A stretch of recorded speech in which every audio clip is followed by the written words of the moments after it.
This is turn 3.2 and 3.3 for the Soviet Union and the CCP. China has 5 IPP to spend. We're spending 3 on an influence roll and saving 2. The Soviets are lend-leasing a mountain infantry to Spain for 4 IPP and saving 6. We have 1 technology roll. We are rolling for improved construction at a 7. Wait a minute.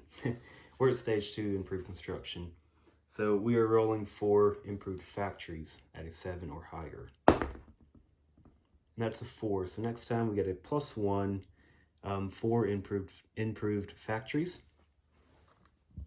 Into China. We have no combats, but we do have some non-combat. So 2 of these infantry and Biping will be walking back to Hopei, and the 3rd will be railing back into Shenxi.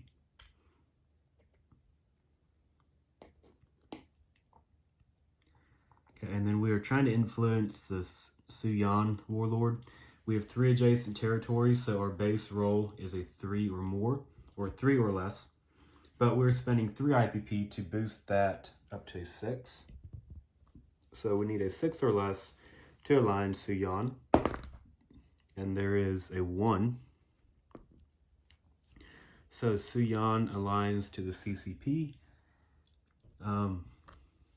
We have 2 infantry, 2 militia, and a cavalry, as well as 1 IPP. So the CCP is now up at 6 IPP.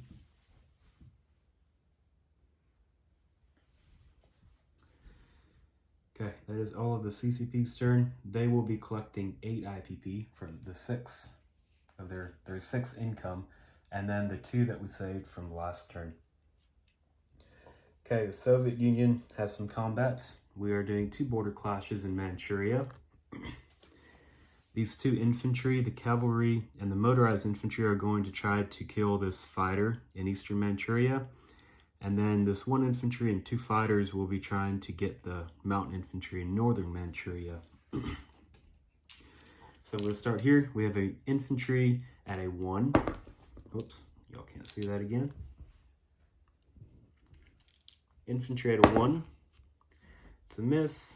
2 fighters at 6 or less. There's a 1 and a 2, so that mountain infantry dies. He hits on a 5 or less. And that is an 11. So the mountain infantry comes off. Okay, now into eastern Manchuria, we have 3 1s and 1 2 on the fighter. 3 1s. That's a miss. And we have 1 2. And also miss. He replies with a 6. That's a 4. So we lose 1. We will be losing an infantry.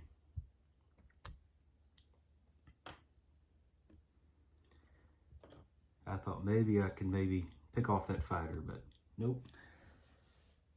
Okay. Spain, or other non-combat moves. Yeah, no combat in Spain. Other non-combat moves. This infantry and cavalry in Transcaucasia will be going down, or in North Caucasia will be going down to Transcaucasia. This seaplane in Kuban will be going 5 spaces up to Kola. And then we are railing 2 infantry, or walking 2 infantry from Leningrad into Karelia. And our tactical bomber is going from Moscow into Leningrad. So Leningrad now has a tactical bomber and 1 militia. Here, we are moving our light armor from Belarusia, or not Belarusia, Smolensk, and he is going into southern Belarusia. And we're moving our light tank from Kiev into western Ukraine, along with 1 of the 2 infantry in Kiev. So Kiev now has 1 infantry left. Smolensk has 1 infantry left. And then we are railing the infantry from Moscow into Leningrad. So here's what is in Leningrad. And then our 4 motorized. 2 of the motorized will be going 1, 2 to Western Ukraine. The other 2 will be going 1 into southern Belarusia. That is all. Oh, and then we have this torpedo boat destroyer that's going from P1 over to A9.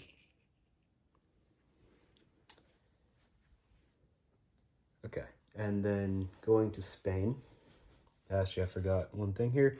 We have a submarine that is going from, let's see then, A14 he's going through the canal and ending his move in A9.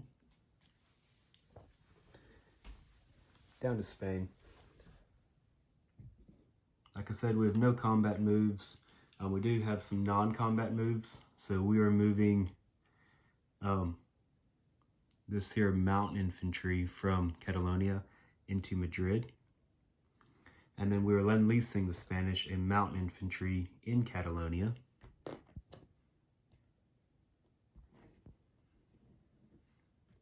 And then we also get a recruitment role. So we occupy 7 territories, so we hit on a 7 or less.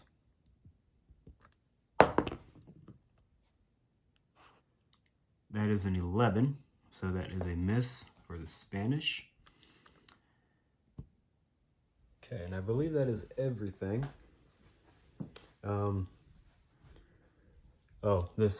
This cruiser, heavy cruiser, and destroyer will be going in port in Catalonia, and I believe that heavy cruiser can lend a militia to the Catalonia defense, I believe. So this coastal sub will stay in M1.